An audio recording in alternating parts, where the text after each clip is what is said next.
Okay, this is Chairman Mike McCoo calling to order the Board of Finance budget meeting for Thursday, February 3rd, 2022 at 7:06 p.m. First order of business is seating of alternates. Jeffrey contacted me. He's unable to attend. He asked that we seat Jim in his place. Can I get a motion to seat Jim for Jeff? I'll move that. Thank you. I'll second. Second that. Took me a Thank while you. to find the unmute button. Okay. And I'm here, Mike. I just got connected. Yep, I waited for you, actually. Thank you. Okay, Kelsey, if you're ready, or do you want me to call the vote for you? That's okay. Peter, Yes. Stephanie, Yes. Christina, Yes. Joe, Yes. Mike. Yes. All right, welcome aboard, Jim. Okay, present to speak. Public participation is desired and encouraged. Speakers will be limited to time and appropriateness of comments to maintain progress, stay on topic, and maintain decorum. So if there's anyone who would like to speak, if you're on video, wave your hand. And if you are not on video, you can, all right, Erica, go ahead. I'm like, thank you. So Erica Wyszynski, I just wanted to give you all an update as February 1st was the last regular date to pay the last date to pay taxes before interest. And as of today, we're at 96.48% collection. So we are on target to make the 99% budget. Good. Okay, thank you. Anybody else in present to speak? If you're not in video, you can unmute and call out your name.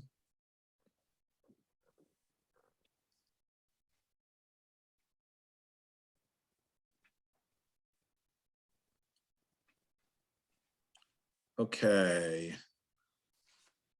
All right, we'll move on to new business. Budget request presentations, special revenue funds. This is our first night of these, and all the board members do have copies. So we'll get started, and if we have questions, some of these are a little bit in depth. We may have to go back and forth a little bit, especially in electronic world here, to make sure we're all looking at the right stuff. So we'll start off with animal control. Tina, I didn't know if you wanted to make any comments. I do appreciate the letter or memo that you put at the beginning of it, explaining your ups and downs. And I will make note that your overall request is a 0 increase over the current year. So if you want to take it from there. So it's a 0% increase. It's going to stay static as last year. I just moved money around from line to line. The only thing that may change, I'm told, is the salary if in fact there ends up being an increase with the rest of the staff. However, just to note, the only reason we really had to change monies around was because of the telephone. This past year, we added Samantha Fegan as my weekend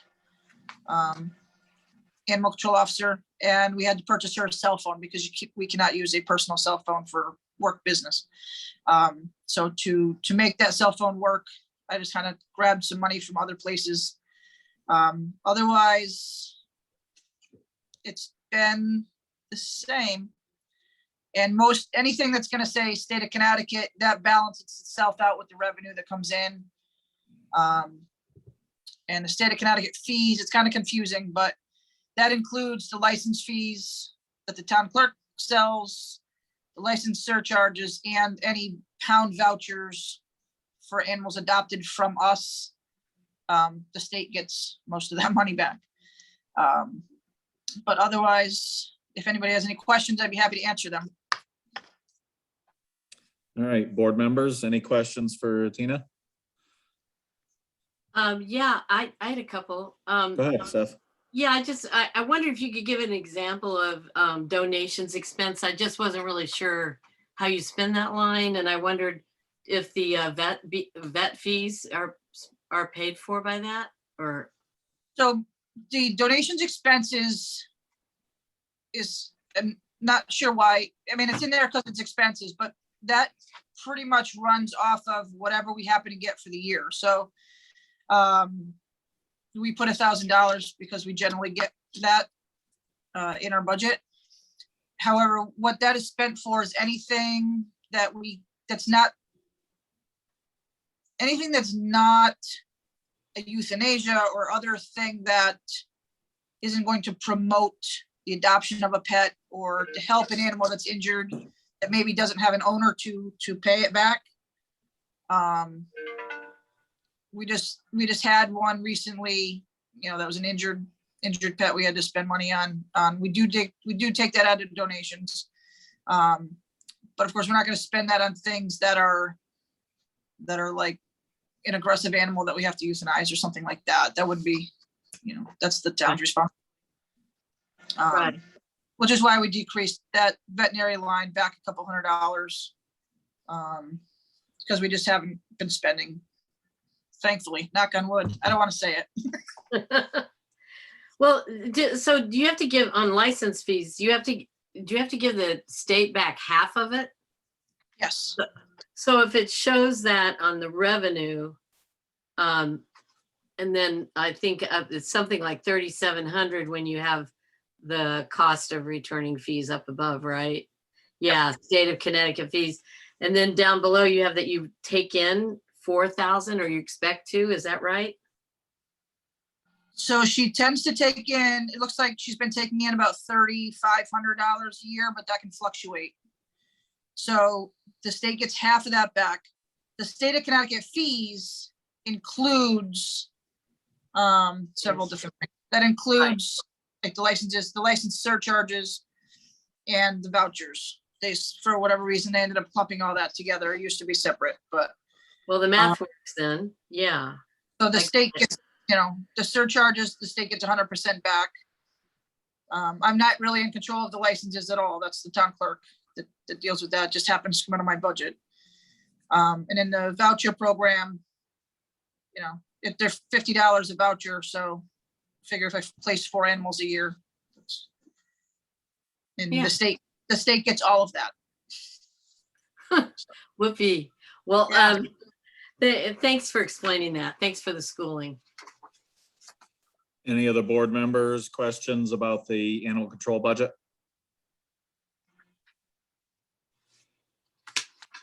All right, Tina, I hate to say it, but we're all set with you. All right, thank you. Thank you. Okay, next, Department 0512, Parks and Recreation. Who is here to present? I think Joe's here. Me. All right. Would you like to start while we're all moving it around on our screens or shuffling it on our desks? Sure. For all those who don't know me, I'm Alan. I'm the new Parks and Rec Director. Just a quick comment about budget that I've made. As I was telling the Parks and Rec Commission, I haven't experienced many of the things that are on this budget, meaning that other people have started programs and I haven't gone through it. So I haven't really made adjustments to the things that I haven't gone through. So many of the things on here are very close to the same number as the previous years. The only comments that I have to make are the big changes that have popped up. And the big change overall is I'm asking for significantly more money for the landscaping, and there's a reason for that. So last year, when the budget was made,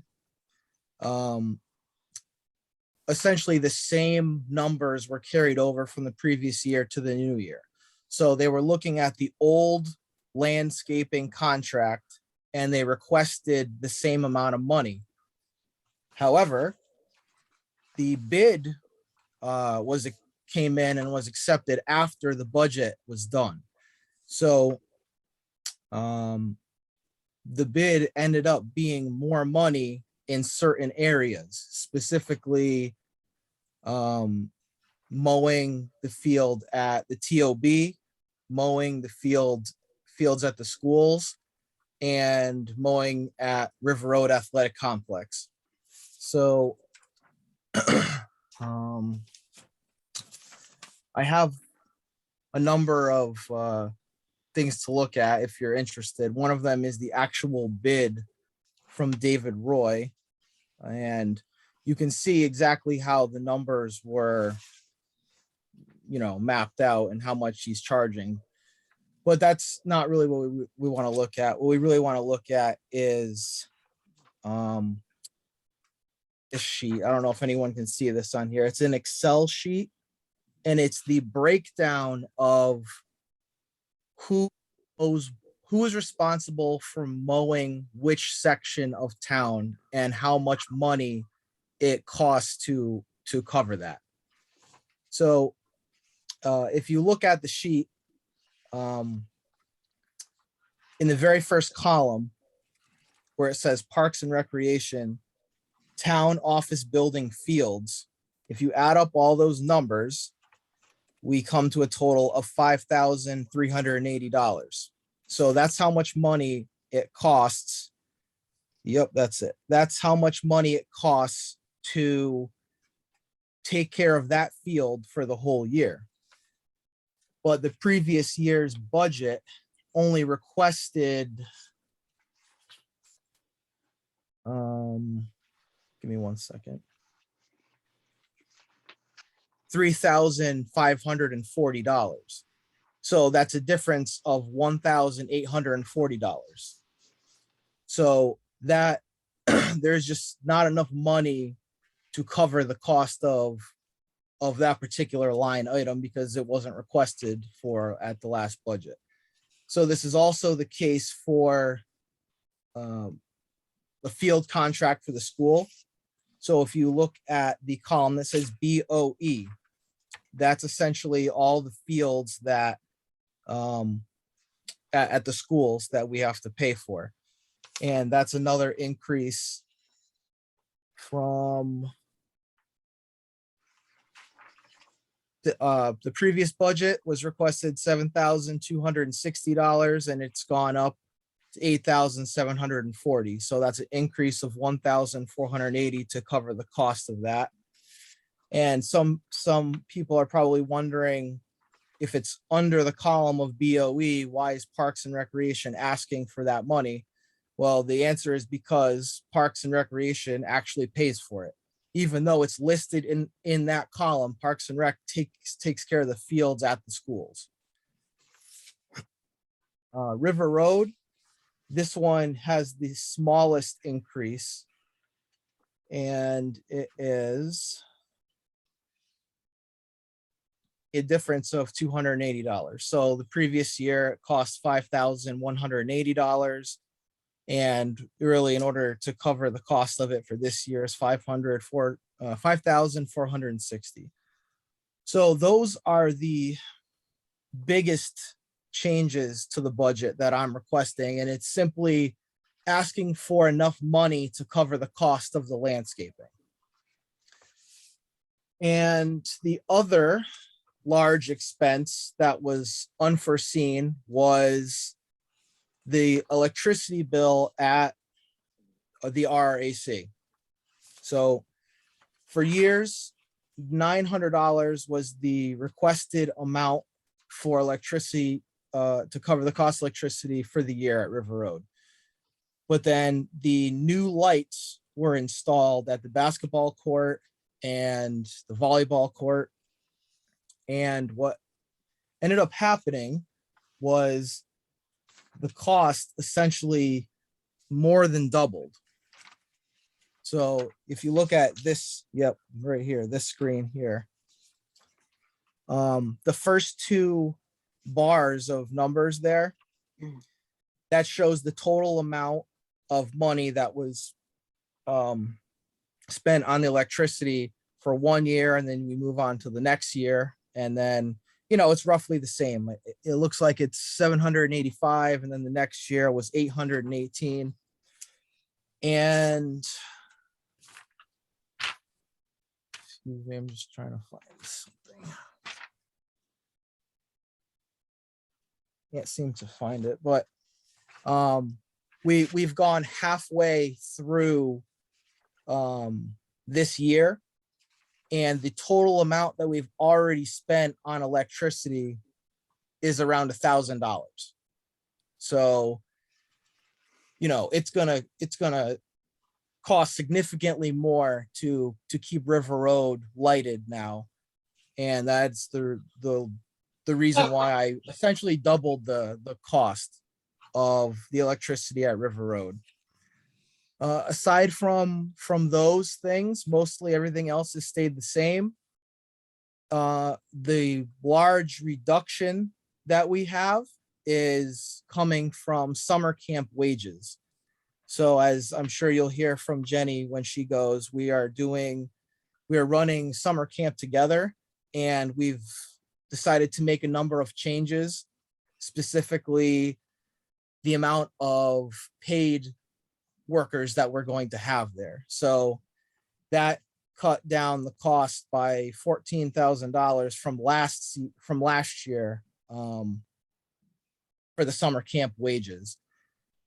It should be noted that another big reason why this number is so different is because last year Parks and Recreation ran summer camp without human services. So they requested and needed a lot more money to run the program because it was being run solo. But now we've come up with a new way of running it, which is going to need less money. And then on top of that, we're splitting the cost. So that's the big decrease that I have from the previous year. And that's pretty much all I have.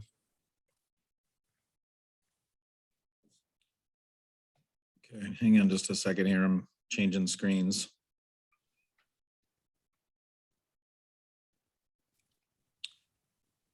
Okay. I'm just trying to move between screens here. If I'm looking at your Excel sheet that's called Parks and Rec budget, I'm seeing total expenses down 1.91%. Total revenue down 1.91. So you're even there. And I guess what I'm trying to figure out is where okay. So you're looking for a 15.01% increase in the funding from the town general fund. Is that correct? 15. Yes. Is lines 149 and 152.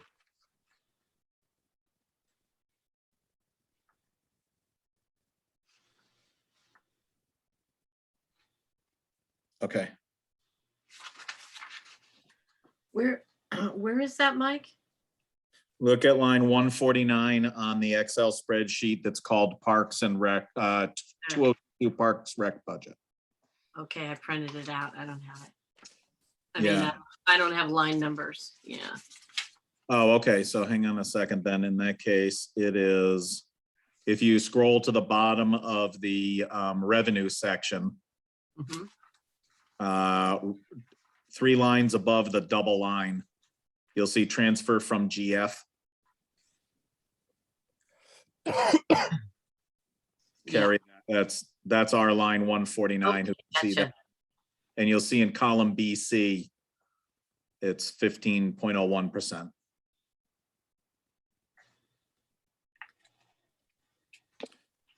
Okay. Board member questions?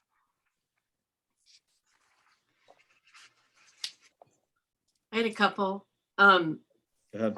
So the electricity, is that the craziness that they went through with raising rates? Or is that lighting the fields that prompts that? I would say the answer is probably both. Even with the lights on timers, over the courts,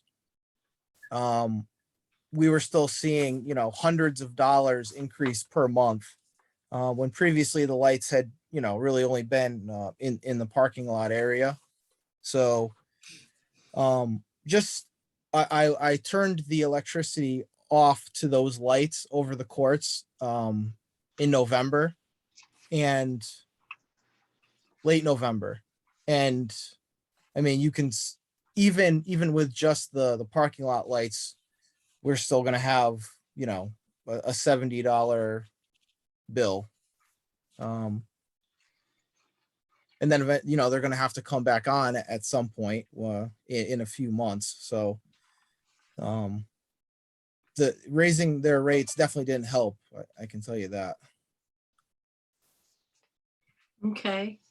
I guess I am interested in, you know, because I know that that COVID sort of messed with summer camp and lifeguards at Hall Pond, I'm guessing. But I'm wondering if you could just say a little bit about bringing that back, because I think those are two of the things that have really high public interest. And I noticed you're expecting your youth programming revenue to go up too. I don't know if that's related to the camp plan that you and Jenny have. If you could just like say a little bit about that Sure. lump of things. So, you know, we're planning on running the camp. We're planning on running it for the usual amount of time that it has run in the past. This year, we're basically expecting to have, you know, between 8 to 10 kids per week. That's on the low side. And it shouldn't really be a problem no matter how many kids we get. If we get 8, if we get 15. So we're pretty much, we're going to be all set for that. The youth programming one is an interesting one. So I have experienced certain things in the town of New Hartford. I taught sport summer camp there a few times. So what they did there was they would have a particular sport, whatever it is, basketball, volleyball, and they would have a whole week where they would bring in an instructor and they would have a 3-hour class every day. And that brought in a lot of money for the town. Essentially what happens is the independent contractor instructor makes a percentage of the money that comes in from the kids to take the class. So it essentially there's going to be no cost to Parks and Rec with the exception of equipment. So on the expense part of this, these are the estimates of what I expected to come in and then pay out to the independent contractor instructors. So that's why the expenses are big on here, but it's really not going to be costing Parks and Rec anything except for the cost of, you know, if I want to run flag football. I'm not sure if that's happened here in a while. I want to run ultimate Frisbee. So we don't have Frisbees and we don't have flag football gear. So I'm going to have to go buy that stuff. But once I have it, that's basically it. The instructor is going to get paid from whatever comes in to take the class. And I do expect it to be pretty successful. And I think it's going to bring in a good amount of money for Parks and Rec. So would the instructor wrangle the kids alone? Yes. So the instructor it's almost going to be like summer camp, but just sports, you know, instead of doing, you know, activities and then art and then play games. It's sport instruction. Okay, we're going to start off. Let's talk about the mental part of it. Let's learn some things. Now let's practice the skills. And then at the end of the day, we can have a scrimmage and we can put those skills to use and try and perfect them. It's really classes designed to make big improvements in the skills of the kids that sign up for it. And obviously they get to play the sport that they like, so they have fun doing it. Okay, thanks. Are we restoring lifeguards at Hall Pond in the summer? So we are planning on opening Hall's Pond. Currently, we do not know how often we are going to have lifeguards there. So we're in the process of trying to figure out if we can have the pond open without lifeguards. So that's what a lot of the other towns are doing around us to their own town, because having a pond open is a huge cost. And every town that does so loses a lot of money every year. So that's why everybody's making this transition. So we talked about it at the last Parks and Rec Commission meeting. It's an option that we want to look at. And we still have to, get permission to go down this route because we don't own the pond. We need to go talk to the people that do own the pond and see if they would even allow it. So if they do allow it, then that's something we're looking at about possibly making an adjustment there. But currently we plan on opening it. We're just not 100% sure, the whole situation with the lifeguards, how many days they'll be there, how long they'll be there. Thanks for that detail. Pete Tanaka, your hands up. You're still muted. Yeah, I just noticed that. I'm sorry. Can I get your name again? I didn't catch it the first time around because I'm a little slow. Alan Humphrey, Alan Humphrey. Thank you, Alan. no problem. And how long have you been with the town? Oh, okay. I started as the interim director in September, and I took over the permanent position the 1st of November. Thank you. You all set, Pete? Yep. Okay. Alan, I've got a question on the in the bottom section of the budget request. There's the section we often talk about each year called the off budget stuff. In the bottommost line, the undesignated line, you're showing an increase of about roughly $47,000. Is that revenue from some of the programs that moves into that, if I remember right? Honestly, I'm not sure. What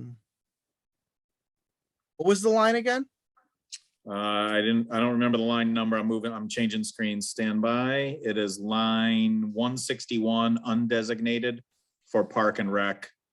The end balance is looking like 23,836 for this year, and for the requested year, it's looking like 70,242.11 according to the submission.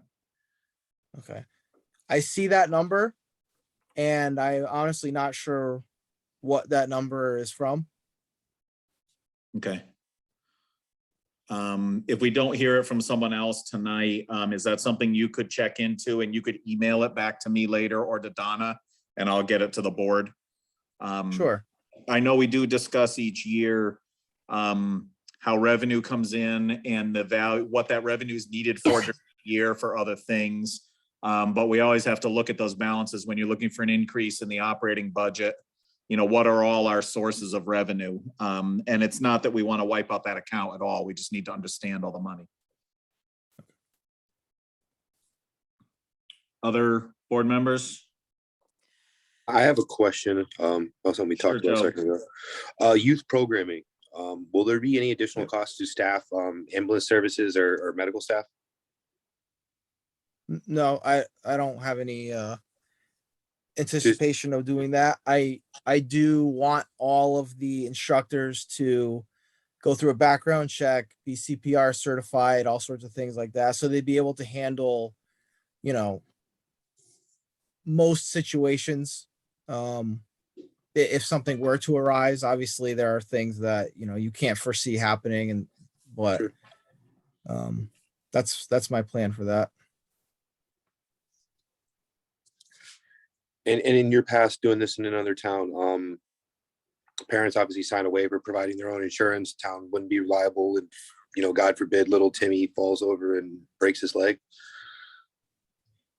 Well, I believe that this, since it's a Parks and Recreation program for Wellington, it would be covered under the Wellington Town insurance policy, the $1 million policy. So Sure. as it has been explained to me, is any program that Parks and Recreation runs is covered. So if something, you know, catastrophic happened, that would be covered. But when somebody gets injured, that necessarily isn't covered. So if little Timmy is running and he kicks the soccer ball, but then at the same time he tears his ACL, that's not Parks and Recreation's fault. The child's at home insurance policy would have to take care of that. Thank you. Any other board member questions, comments while we're on this?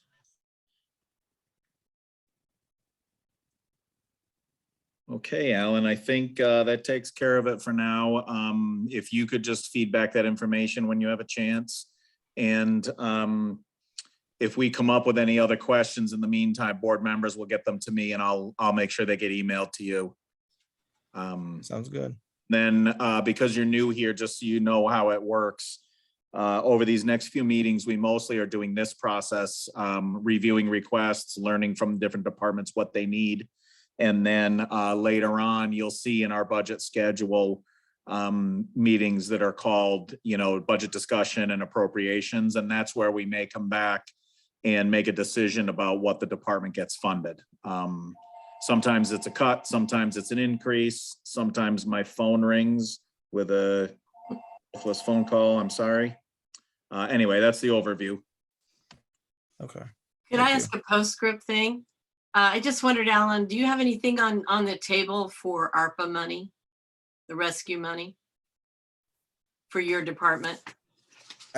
As of right now, nothing. I know that we had some ideas of what we could possibly ask for, but we haven't talked about it with the commission yet. Okay. Thank you. All right, Christina?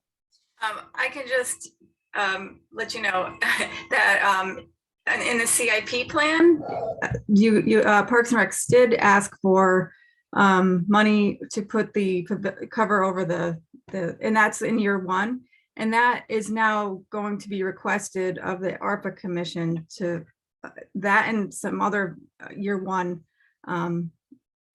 projects that could be used for ARPA. We're going to ask for it. So just so you know, that's. Thanks. Yep. Okay, anything else from the board for Parks and Rec? All right, thank you, Alan. Thank you. All right, next is 0513 Human Services. Jenny, I'm assuming that's you. That's me. All right, why don't you go ahead and get started while we're shuffling our papers. Sure. So to the board members who might not know me, I'm Jenny Arpin, Director of Human Services. I've been with the town for a month shy of 7 years. And I've submitted my budget with some increases. And I submitted with that supporting documentation explaining what those increases were and why I was requesting them. And I also went into further detail in my cover letter. And I'm here if you have any questions. Okay, I think if I'm following through, there are quite a few papers here, but it looks like you're looking for an increase of 37.2% in the transfer from the general fund. Is that correct? That is correct. Okay. And if you want to just give us the major highlights of why you're need to go up 37%. So the bulk of it comes from the assistant position. My assistant right now is 8 hours a week, which is ridiculous. But in addition to the 8 hours that she works for me. We now have been met with a situation where our long-term volunteer from the senior center has chosen to retire. She's well into her 90s, so of course she's allowed to retire, but that leaves the senior center completely unmanned. So now I am the one, in addition to running my own department, answering the phone, dealing with the people coming in, running the senior center on top of everything else. So we are respectfully requesting some funds and additional hours for my assistant to be able to take over that role, coordinating the senior center. Okay, and that's the majority of your increase there. That's the bulk of it, yes. Okay, and is that gonna move that person into a full-time status or just larger part-time? That would be 30 hours a week, so it would be larger part-time. Okay. So it's, That's the same person? It would be the same person. Yeah. yeah, okay, I see a 299.6% increase there. Right? Yes. Yeah.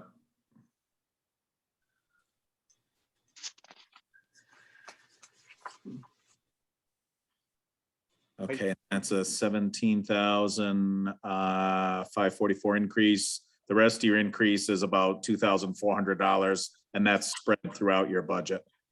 Yes. Okay, understood. All right, board questions? Mike? Hello? Yep, Yeah, I have a kind of a technical question. You may not know the answer, but I think Erica does. What's the hour cutoff between part-time and full-time employees? 35 hours is full-time. 35, So- thank you. So this would bump that position into a benefits position. So they would be eligible for part-time benefits, and that's not something they're eligible for currently. All right, where's that cutoff at? 20 hours. 20? Thank you. Mhm. other board questions? Christina? Jenny, I'm just curious if the senior center coordinator position should be in the senior center budget. And if they are, and if not, or even if they are, if they're supportive of this, if they would speak in favor of it, I'm assuming they would, but I don't recall them ever asking to have a position like that. So this would be a new thing and a big step, I think, so. This is new. This is a conversation we've had with them a number of times. Erica and I have also discussed this quite a bit, and we've come to the collective agreement that it should be in my budget rather than the senior center budget. This is senior services, which falls under my department, and that way this role would answer to me as opposed to answering to the executive board.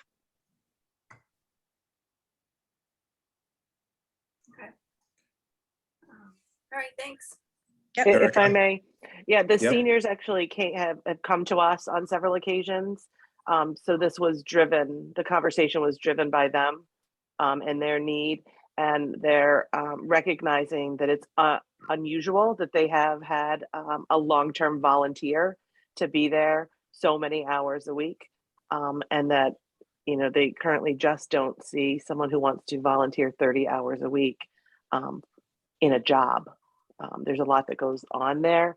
And so, yes, I think if we sat down, if they came to the board, you would hear their support for needing someone there. Yeah, I'm just guessing that they're gonna want to have some oversight and some choice in who that person is and what that person does. And those things might change over time depending on who's in charge there. So I'm sure you guys have thought about that. Yeah, But and I have it could lots get of concerns complicated. about, lots of concerns about a staff member answering to the executive board of Seniors Inc. that is not a town board or commission. And that's why, we struggled with where to put this position, and initially thinking it should be in the senior center, but they would need to answer to someone, and the appropriate department seemed the human services department. Okay. Would they ever, and Erica or Jenny, would they ever be on site at the senior center? Always. My Always? department's on site there. Okay, so you're supervising them, but they'll be at the senior center. Okay. Jenny's office at the and senior Stephanie are center as currently well. there. Yes. And when we moved her offices there, we didn't anticipate their volunteer retiring when she did. So it's certainly, now that Jenny's there and the phone's ringing, you know, she answers it, and they have quickly become dependent on her and appreciative of that. But with the human services work, it's just not possible for her to maintain that level of work between the human services and the senior center. Jenny, is there any possibility of, instead of them employing the person, as we talked about being not a good idea, is there any possibility of them reimbursing some of the salary for that person? The seniors? Yeah, if they were, if the conversation was they're hiring a person to be there, but we really want them to be under your administration, then would they at least pay some of the salary back, or is that not a doable thing? Do they not have that money? I'm not sure that that's a conversation that's ever come up. It certainly hasn't, as far as I know. The question is, if they're offering money for this person, wouldn't they want oversight? Well, yeah, I'm imagining a little bit of a hybrid, because we've already just talked about why the oversight is not a convenient thing. And it does make sense that it's run through your program. But with this being a new thing where that facility is, or those programs over there are now going to need a paid person instead of a volunteer. I'm just asking the question, is there any possibility of them helping to fund it since they're receiving the services? I'm not familiar enough with their budget to say one way or another. Okay. Their budget is very different from mine, and they have some money from the town, and they're also a 501c3. Okay. Like, I'm not sure the current, I'm not sure what they have currently, from what I've seen in their reports, not town money, right? Not the town grant money, but their separate monies would support for very long. They Okay. they certainly don't have the kind of revenue that you would need to sustain that. Okay. All right. Thank you for that. Other board members, questions for Jenny? I just had a question too about the benefits for that position, because it looked, I don't see it on my screen now, but I think it was like a couple $1,000. But I think it would be higher than that. No. Yeah. I don't know. I can't find it on my screen anymore. I have too many tabs open. I can find it, I think.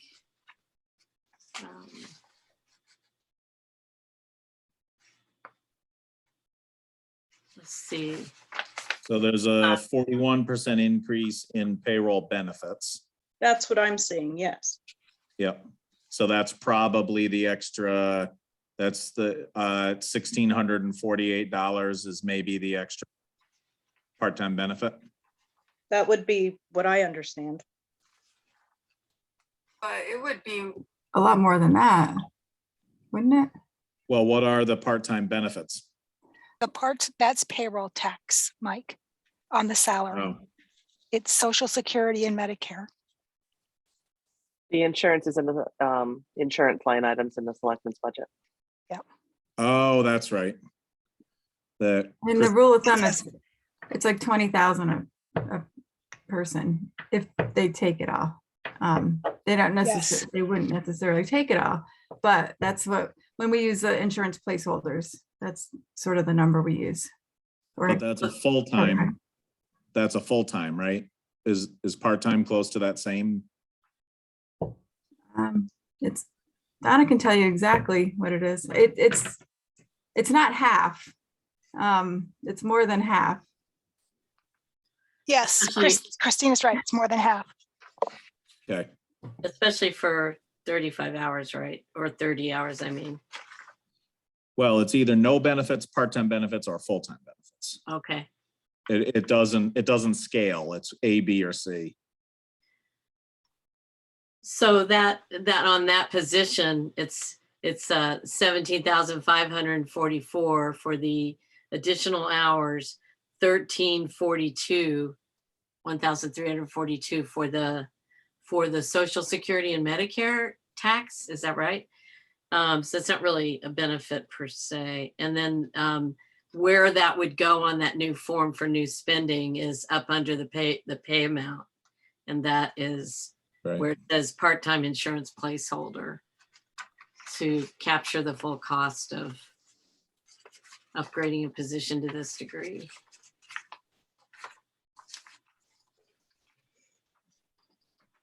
I know that form's new to people, so. Mhm. Well, this is what we're trying to learn and figure out. So yes, this is what the form was intended for. I agree. Do we have any more for Jenny? Well, I don't know if this is a place to ask it, but there's a, the other thing that Jenny put in is a 2-year program to increase the director's salary. If compounded, because it starts with, in this budget, a 6.8% increase. In the second year, I think she said in her note, it was 6.5 for each of the next 2 years. But together, it's like a total of like 14%. So I had a couple of questions about that. Just because I think Erica's the one who has to sort of speak to that as, a sort of priority in your plan for 22, 23. And that's mainly what I kind of want to hear, thinking behind that. And because that's a significant jump. And also whether is this position also under the contract that's now being discussed with the union or not? I'm not union. That's what I thought, because you're a director. Correct. Okay. So my position, I put in for a significant increase for a number of reasons. And the primary being, I have more work. I have so much work and I cannot control the level of work I have. I am there to have the right answer when the phone rings, and that phone rings off the hook. I have so many new initiatives, programs, responsibilities, and roles as a result of COVID. I have done so much to try and assist the ever-growing number of people knocking down my door for assistance. I think that I should be compensated fairly for all the hard work that I've done and all the excellent programs that I've started, and I'd be very happy to continue to do these. But I really believe that fair is fair. Jenny, are you a 35 or 40 hour? I assume you're working more than I'm a 35-hour a week. Okay.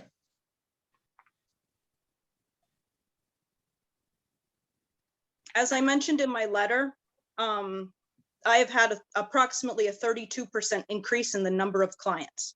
Most clients present with more than one issue. And I've had a lot of new people I've never seen before, and they're coming with 2, 3, 4 issues. That's a lot of work. That's a lot of problems. And it takes a lot to do all of that. Okay. Thank you. Do you, Erica, do you have anything to add or? No, I think Jenny, spoke. COVID has certainly put a demand on the Human Services Department, including, our senior population, our most vulnerable. And, Jenny has brought to the selectmen salary studies from various communities, and we've taken a look at those. We are currently looking at, the increase on the current year. Jenny has a plan in place, but we're looking at this current year alone. And so it would be a significant increase, but would not be out of the range of like towns and similar services. Any way you could share that analysis with us? Sure. Thanks. I was just going to ask that same question. Thank you, Jenny. Any more for Jenny? Thank you. Thank you. Okay, that brings us to item D, Department 0517, Library. Hello, can everybody hear me? Yes. Okay, for those of you who don't know me, I'm Karen Ann Caldwell. I've been chair of the library board for a little over a year now. I want to start off by apologizing. Jenny mentioned her cover letter. My cover letter, as of 15 minutes before this meeting, was still in flux. There was an emergency at the library today, and so our work was shuffled aside in trying to get the cover letter here. I apologize for that. Secondly, I want to thank the board for how much they considered the library last year. We are very grateful for what you did for us for our budget last year. Thank you for understanding our needs. Because you were so nice to us last year, we have tried very hard to keep our increase down this year, and we were asking for an 8.71% increase this year. If you look at our 3 sections, the only section that actually has an increase is the administrative section, and that is predominantly because of salaries. The library has traditionally been the lowest paid group of people in town. We compare ourselves to people in the town offices, and we have consistently paid our people $1 or more an hour less than other people get. So we were looking, in addition to the mandatory $1 increase for minimum wage for our part-timers, to give everyone $1 more an hour in order to try and at some point stabilize our wages with the rest of town. It does work out into a very large increase for people who are going from 12 to 13 to 14 hours, but it is only a 3% increase for our directors. The other thing is that we have been working on a skeleton crew through COVID. Now that the library is back open to full hours, we have hired another part-time person.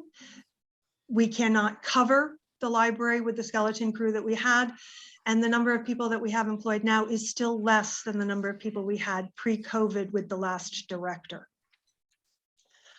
A second big problem that we've had is that the library has not been up to code technologically over the last 15 years since it opened.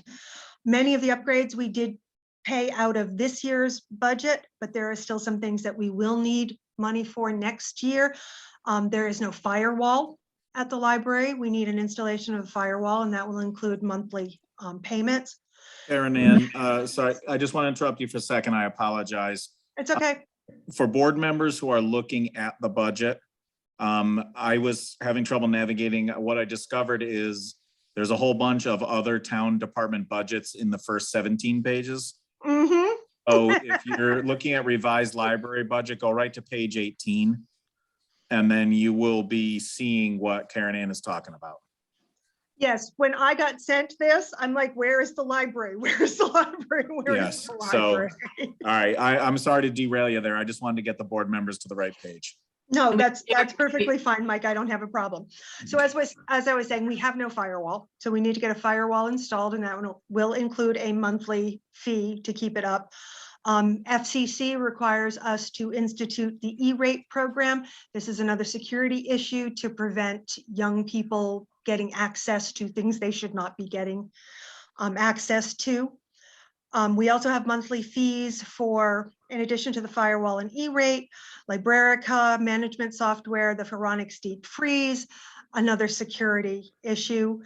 We have memberships, the state library membership, the Interlibrary Loan Program, the Connecticut Library Association, the Connecticut Library Consortium, Bibliomation, and we recently instituted a new membership in the American Library Board Association.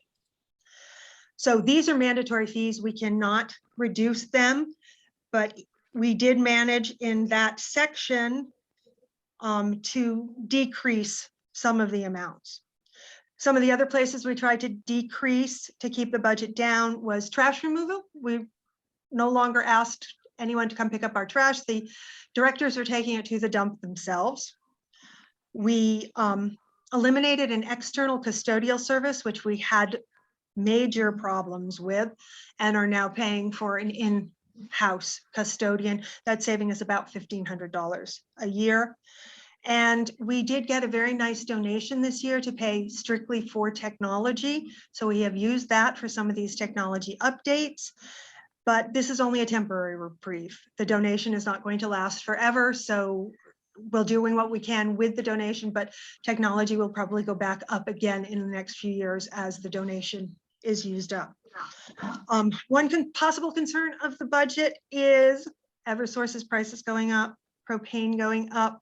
If you look, our amount that we have requested is stable. We are hoping to maintain that with conservation and not have to worry about the increases. It is a little scary, so we may have to move things around if it gets bad. As stated in last year's budget, the library is almost 16 years old now, and so maintenance issues are starting to come up. We had an analysis done. Ralph was very nice and came out and did an analysis. There are not very many major things wrong. We have some cracks, not in the foundation itself, but in the coatings over the foundation that will need to be dealt with so that the foundation does not become an issue. We are hoping, and I know this is just one more thing, we're hoping to submit that to ARPA. So it is not in our budget this year. If ARPA does not accept it, then that is something we're going to have to look at next year at the latest. Okay, so thank you. I appreciate the chance to talk. Board member comments, questions? Christina? I just wanted to follow up on that project. What is it called with the with the concrete? I don't know what it's called, but it's the facing over the foundation itself. Okay. And if you look at it, there's stucco over. Oh, yeah. Okay. So how much are we talking here? We're hoping not a lot. We did have a local company come in and talk. We haven't gotten an official estimate from them, but they were thinking possibly $5,000 to $6,000 for that. But then there is also the fact that the gutter in the front of the library is not large enough to hold the amount of water that comes off the roof. So that gutter would have to be replaced, and that's probably another, to get the proper flow, close to $10,000. Okay. And neither of those things were submitted for CIP. Is that right? Because they were not submitted. They were not submitted to CIP because we simply didn't get our act together in time to get it to you. We had hoped, but we didn't get the quotes in. So okay.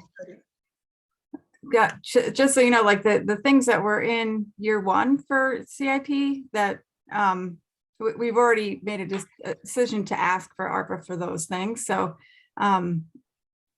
it's good to get on the CIP plan, and it's good. Sometimes people have to wait for years to get, or decades to get their projects done in the CIP plan. So I would just encourage the library to start thinking about that, because I don't think we've had any submissions over the last few years for anything at the library. So no, there hasn't been. And as I said, we were really hoping to have something in to you this year. It's just the holidays came along and Synaxo didn't get back to us in time. And I couldn't just give you an arbitrary number. I needed something to submit. So yes, we will be planning over the next few years to start sending things to CIP. Okay, good. Thanks. Did you have a question? Yes. Well, yes, I did. Last year in the budget, we included money to update the Wi-Fi system. Was that done? Yes, a lot of it was done, but in the process of updating the Wi-Fi, we found other problems, like the fact that we don't have a firewall. And so it was fixing one thing showed us a lot of other problems. So the Wi-Fi has now been extended. You can go into the parking lot of the library and use their Wi-Fi for free. That was done. It's the issues we discovered as that was being upgraded that are now the issue. Oh, thank you. Okay, other board comments, questions? I do have a question. It's probably just because I'm a new guy. I see here co-director. And again, I'm just trying to catch myself up here. Is there a need for 2 directors on premises? Yes. There really is. And we have talked about this. There has been a major problem over the last decade at the library with turnover. We don't pay well. Even if we were to pay a true director's salary, which is actually quite a bit less than these 2 people are making, it's low compared to other towns. So we've had situations where people have come in who are not from Willington. They use this as a stepping stone and move on to something that pays more. And I can tell you that one of our previous directors is currently making twice what our current co-directors make. The other option besides 2 co-directors is what we had previously, which was a director and a full-time program manager. And the amount of money that was balanced between the director making a certain amount and the program coordinator making less still came out to the exact same amount of money as what we're paying the 2 directors. And there is enough work. There is plenty of work for these 2 co-directors. All right, thank you. Mhm. Other board questions for the library?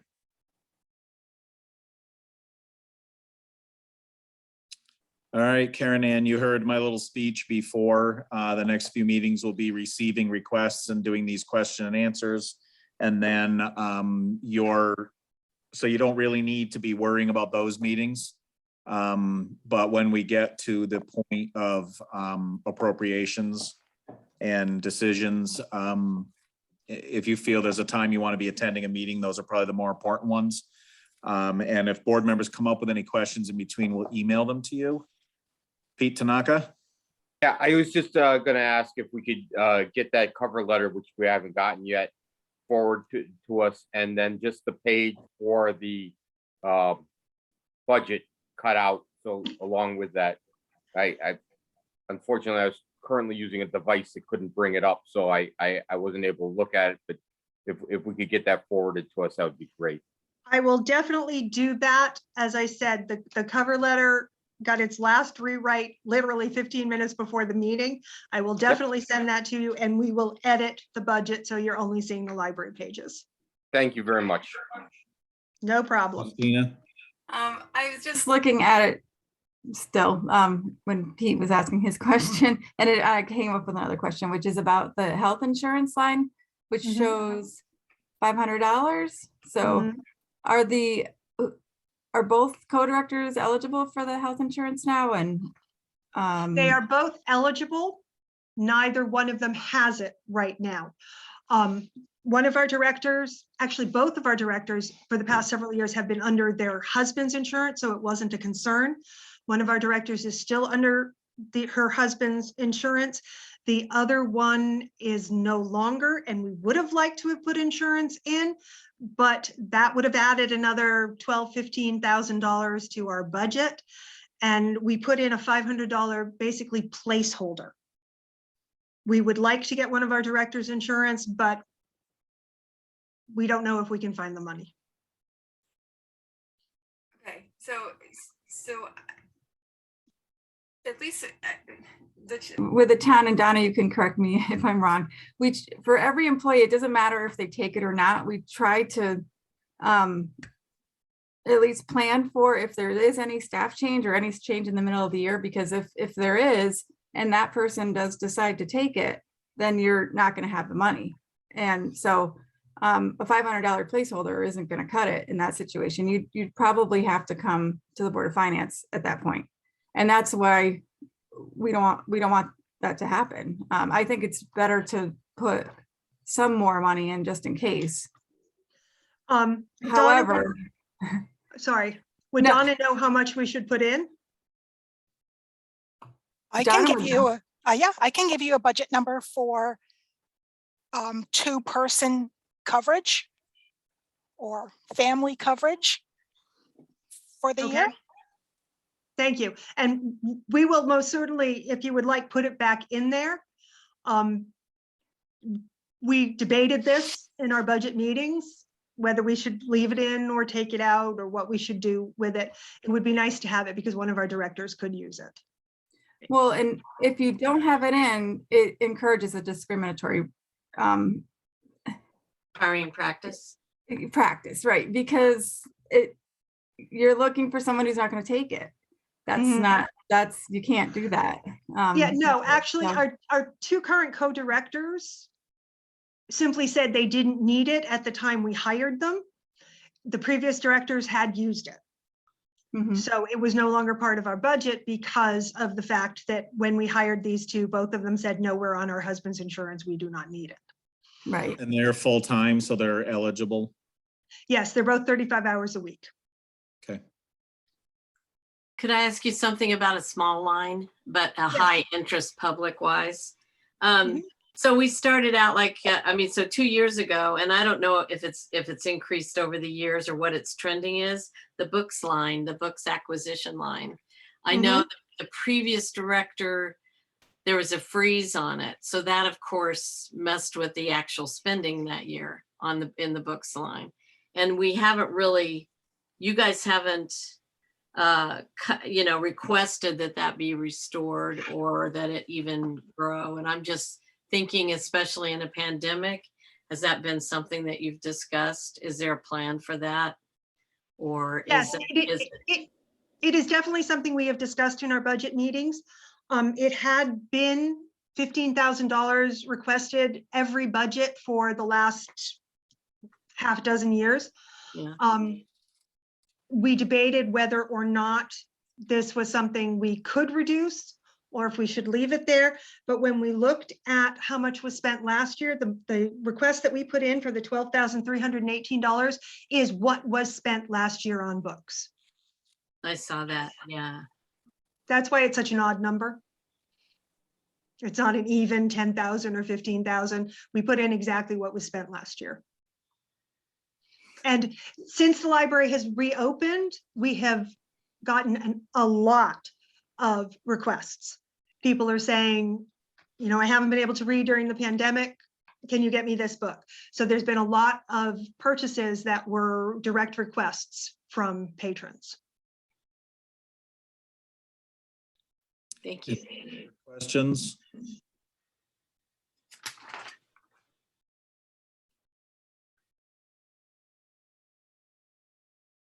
Okay.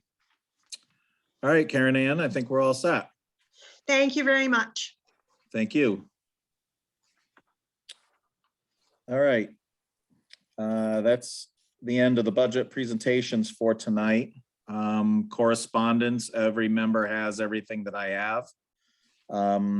Just a note for members that some budget requests come in earlier than others. I'm going to send them to you as soon as I get them. Last year, I tried to save them to group them before the appropriate meeting, but I ended up making mistakes doing that. So I'm just going to forward any budgets I get as soon as I get them so that you have them. But then in each meeting's agenda, you'll see the ones we're working on. You also have the budget calendar that indicates which major areas are for each meeting. So just a heads up on that. Pete, do you have a question? Yes, I do. Yes. I don't have the budget calendar in front of me right now. What are Okay. next week's topics? Emergency services, and I'm going to email everyone. I made for myself a cheat sheet, which I taped to the wall in my kitchen, which has our schedule on it. I will email that to all of you. Thank you. Fridge publishing, fridge front publishing. Oh, I got stuff taped all over the wall here. Christina? This is just a general question about the budgets we heard today. And I guess it's for Donna. And I should know this, and I think I know it, but are all of these budgets, like these special funds, if whatever doesn't get spent in the year, that it remains with that group? So Yes. there is a special fund for human services and there is a special fund for the library, which makes me, the reason why I'm asking is because perhaps in that special fund, there are funds to cover this potential project at the library. But I don't know. Donna did give us what we have for funds a couple of weeks ago. She was very nice to send that to us. We do have some reserve in there. And we had talked about using that money for that. We were hoping maybe if we submitted it to either CIP or ARPA, we wouldn't have to use our funds. But it is possible. We do have some money. And if you look at the library, it actually looks like we have a lot of funds, but more than 3/4, probably 80% of that is money that has been sitting in an account for years waiting to finish the basement. And so we are talking now again about getting to the point where we will finish the basement, put in a teen center, put in a few more conference rooms. And so that would be where the bulk of our reserve fund would end up. Just a word of advice. I have a teen. I think you may want to stay away from them. Actually, the reason we're doing it is because we've had a lot of teens coming into the library and asking. They said there is no place in town where they can go by themselves without other people. They've actually requested it. Throw some old couches in that basement. You're all set. Yep, you're right. You're absolutely right. We figure a couple of old couches and a few computers and we're good. Mike, can I ask a question? Donna, can Yes. you tell us how much is in that reserve account? Or tell, For the not, library? yeah, aside from their separate monies, right? They have monies that aren't mixed with town monies. I would have to run a balance sheet. I don't have the Okay. numbers memorized, but I can Okay. look it up. Karen and- Ann, do you recall how much it was? I don't remember each individual, but what Donna sent us with the sum of everything that we had, it was actually approximately $400,000. But the actual reserve of money that was not spent, I think was 30,000. Thank you. And that money was predominantly because the library got several COVID grants. And the COVID grants covered some of the things that we would have normally paid for. And it was just about an even balance of we saved just the amount that the grants had covered. I don't have those numbers right in front of me either, but that's what I remember off the top of my head from what Donna sent.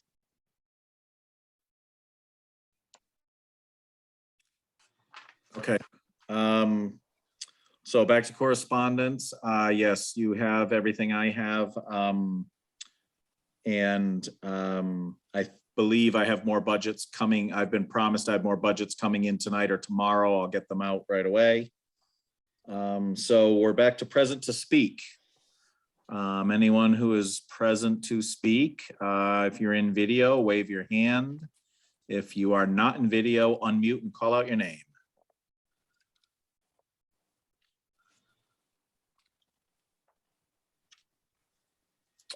Okay.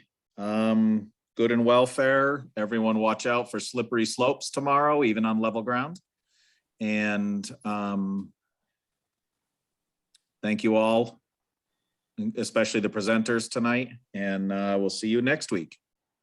Move to Thank you, adjourn. Mike. Yeah, thank you. Thank you. Can I get a second? Second. Second. All those in favor of adjournment, wave and say aye. Aye. Aye. All right, that's unanimous. Good night, all. Thank you. Right. Good night. Thanks, Mike. See you next week.